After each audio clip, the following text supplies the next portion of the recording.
All right, I'm heading down the main thoroughway here at the 2024 HardRock Summit show, and I see a really good friend of ours right there, Pinnacle 5 Minerals, famous for amazonite and smoky quartz. So I'm going to duck in there and catch up. I've seen Tim Dorris work in the booth, so we're going to see if we can catch up with Tim Dorris and see what they've brought to this show. So let's go. There's the man right there, Tim Dorris. How you doing, brother? Hey, Brian. How you doing? I'm doing great. Great to see you, man. Good. Hey, you guys are right here in like the thoroughway of the HardRock Summit. I love doing this for this year, getting all the dealers' opinions on the new venue. Share your thoughts with me. It's better than last year for sure. Yeah. The traffic's significantly more than where it was. Okay. Over at downtown area, the previous the venue. convention center. Yeah. So traffic seems to be a lot higher than where it was the last few years. Where we're at, obviously, we have higher traffic flow because we're kind of in the hallway. But I go into the main room and it's pretty full. So I have high hopes for the future of this venue. It's looking really good. I expected to do okay at this show, and we seem to be doing better than that. So that's great news. Yeah, I'm pretty Congratulations. happy. Yeah. So overall, I'm happy. I'm excited. I think there's a future here. The other place, I didn't think there was a future. So here there is.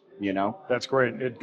I think that adds and gives to all the dealers a little bit more oomph, and I feel that everybody is striding with a little bit more lift in their step, if you will. Exactly. That's a good way to put it, because it gives us a better hope for the future, and that's just the best way to describe it, hopeful future, because the other venue, it was a nice venue, but man, it was tough. There were a lot of negatives to it. Yeah. I mean, I'm not poo-pooing it completely. I personally really liked it, but I'm not a dealer. I'm not having to pull things in and pull things out and having to deal with the unions and all that there stuff. was a lot of negatives. Yeah, exactly. There's a perspective that I don't entirely have, and so but here everyone seems very positive.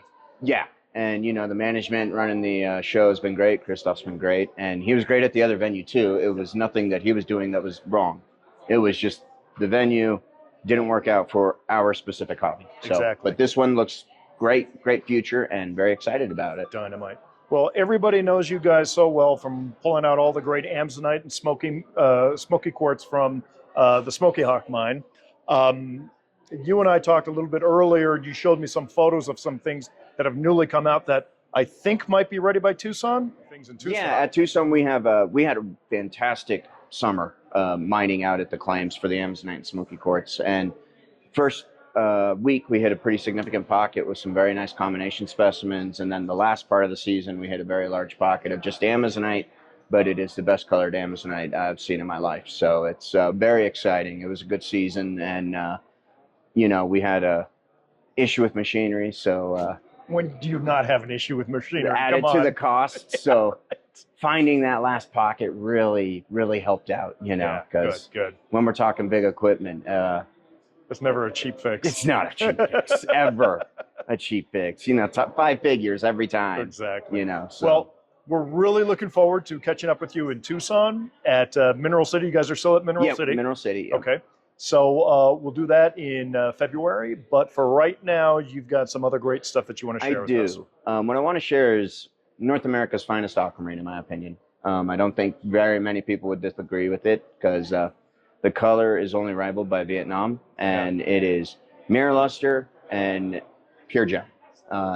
Vibrant blue, modified terminations, and just, in my opinion, world-class aquamarine. So. Okay, you have me drooling. Let's see it. I'll show you in this flat. So these are some of the bigger ones. Now, Discovery isn't huge, as most Discoveries aren't huge, but God, look at that color. Just when you shifted that box, man. I mean, it kind of speaks for itself. I can stand here and talk about it, but... And these are the Idaho Aquamarines that everybody was kind of talking about in Tucson. We saw some great pieces, but man, this is superb. Yeah, these are them, and North America's finest aqua. And I'm sticking to it, because I can't think of anything different that compares. There's like this one, you know, just a finger length aqua, modified termination, glassy. It's like it's been dipped in plastic. It's so lustrous. Indeed. Man, it is so great to see these. And you know, I've been kind of oohing and eyeing whenever we cover a red barrel, mainly just because you know I love American minerals. But I mean, look at these, man. I mean, it's American, and nothing. Say it again, nothing comes close. I love it, Mount Otero, Colorado for aqua. Truly do love it, but these are just superior by leaps and bounds. Yeah.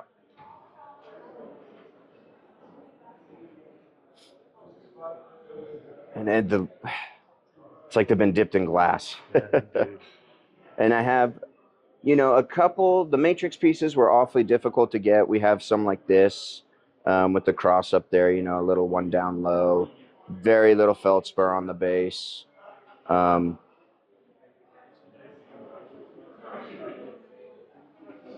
I love this. Man, I love the little cross aquamarine up there. Terminated. Yeah, which is, I mean, echoed and parallel down at the base.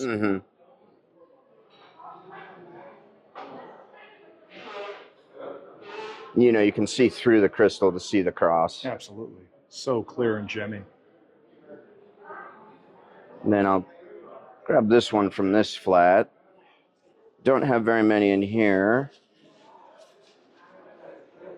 But this one's one of my absolute favorites. Get it to the right display face. Yeah. See the little cross down there. It does have feldspar on the base, and the parallel growth aquamarines coming up. No damage. I mean, just flawless gem clear all the way through. And you can see the little bullet. I call them bullet terminations because that's kind of what they look like to me. Okay. But the modified termination. And this to me is, it's a jewel. You know, it stands out in any case that you would see it in. And again, North American, not Vietnamese, North American, and these things are just with color like that, color and the clariness and the gemminess, just the luster. I mean, look at that luster. Yeah, you can see it in the reflection of the lights to the people watching this video. Yep. Superb. What a treat. And again, not the biggest discovery, but God, the quality, it just speaks for itself on these. Now, I imagine, I haven't seen it yet, but I imagine there's some broken crystals that people have cut. There will be some cutting rough available, and there will be some other crystals that I'm finishing. There is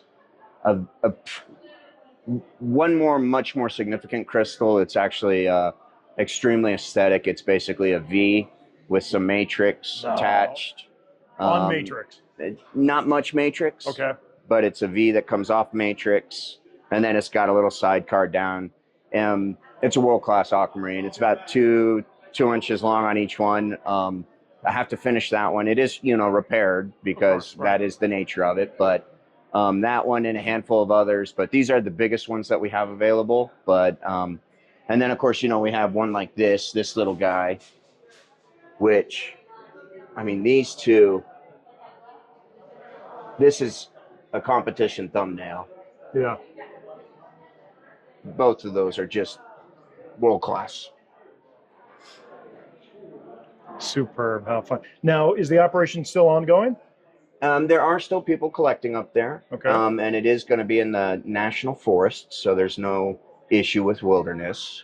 I've been to the location. I've collected up there a few times. I plan on going up some more. So there is, I don't know about future potential. Always fingers crossed for the guys that are going up there. I always hope they find it and find it big because I want people to succeed, you know. I'd rather these be discovered than kept in the ground. Superb, man. Terrific. Now, I got to point this piece out because this is kind of a fun thing. We were with James Hagedorn yesterday, and he was here in the booth and having just such a fun time. And he ended up filming one of his 60 Seconds of Science segments. Yeah. Talking about this right here and how that's one of the Teenage Mutant It Ninja is. Turtles. It's Michelangelo from TMNT. And he saw it and pointed it out immediately. And I'm so thankful somebody else saw it because You had seen it earlier. Yes. And you were telling anybody that, and they're like, yeah. what are you, nuts, bro? But it's clear as day, Michelangelo from TMNT. And if you're an oddities collector that represents, you know, letters or pictures or what have you, that is a contemporary kind of oddity in that regard. Totally. And that's the show theme this year here at Denver. Yeah. So, I mean, that's just way cool. That is great. So that's kind of where we're at. You know, we're known for the Amazonite and smoky quartz, but we also prioritize North American material. Absolutely. Like, these aren't exactly new, but I can point them out. Actually, they are new. These are Japan Law twins from New Mexico. These are excellent Japan Law twins from that locality. Oh, man. And that's what we focus on, American classics and or European classics. And I think we do a pretty good job in diversifying our inventory in that regard. Indeed. I mean, it really is. And here's another American classics. And the halite from New Mexico. Love those. You guys are doing it right, man. Cannot wait to catch up with you in Tucson. And I can see live these pieces that I've only seen in photographs so far. And I am somewhat teasing the viewing audience right now that this is something that is going to be hot in Tucson. It will be. All right, Tim, man. Great Thanks. to see you. Thanks, brother. You be Great good. seeing you. Cheers.